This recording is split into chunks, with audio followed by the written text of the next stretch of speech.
സർവ്വദേശീയ തൊഴിലാളി ദിനത്തിലും അതിജീവന പോരാട്ടത്തിലാണ് ചാലിശ്ശേരി സ്വദേശി ഫ്രാൻസിസ്. ഇടതു കൈപ്പത്തി അറ്റുപോയിട്ടും കഴിഞ്ഞ 7 വർഷമായി നാളികേരം പൊളിക്കുന്ന തൊഴിലെടുത്താണ് ഫ്രാൻസിസ് വൈകല്യത്തെ മറികടക്കുന്നത്.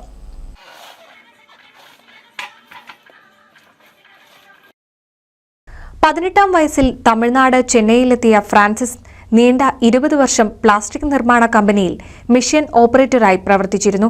ജോലി ചെയ്യുന്നതിനിടയിൽ മിഷനറിയിൽ അകപ്പെട്ടാണ് ഇടത് കൈപ്പത്തി നഷ്ടമായത്. ഇതോടെ 10 വർഷം മറ്റൊരു കമ്പനിയിൽ ജോലി തുടർന്നു. പിന്നീട് നാട്ടിലെത്തിയാണ് കൃത്രിമ കൈ ഘടിപ്പിച്ചത്.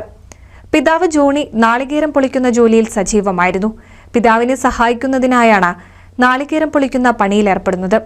കുന്തംകുളം, പട്ടാമ്പി, ചങ്ങരംകുളം മേഖലയിലെ വിവിധ സ്ഥലങ്ങളിലാണ് പണിയെടുക്കുന്നത്. പണിയെടുക്കുമ്പോൾ കൃത്രിമമായ കൈപ്പത്തി അഴിച്ചുവെച്ച് കോട്ടൺ തുണി കൊണ്ട് കൈ മുറുകെ കെട്ടിയാണ് നാളികേരം പൊളിക്കുന്നത്.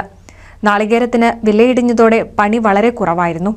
ഇപ്പോൾ സീസണായതിനാൽ പണി ലഭിക്കുന്നുണ്ട്. കഴിഞ്ഞ 7 വർഷമായി സർക്കാരിൽ നിന്ന് 1600 രൂപ വീതം പെൻഷൻ ലഭിക്കുന്നുണ്ട്. ഭാര്യ ബീന, മക്കളായ റിയോൺ, രസ എന്നിവരടങ്ങുന്നതാണ് ഇദ്ദേഹത്തിന്റെ കുടുംബം. അതിജീവിത പാതയിൽ മുന്നേറുവാൻ സമൂഹം പണി നൽകി സഹായിക്കണമെന്നാണ് തൊഴിലാളി ദിനത്തിൽ ഫ്രാൻസിസിന്റെ അപേക്ഷ. NCV news, Thrithala.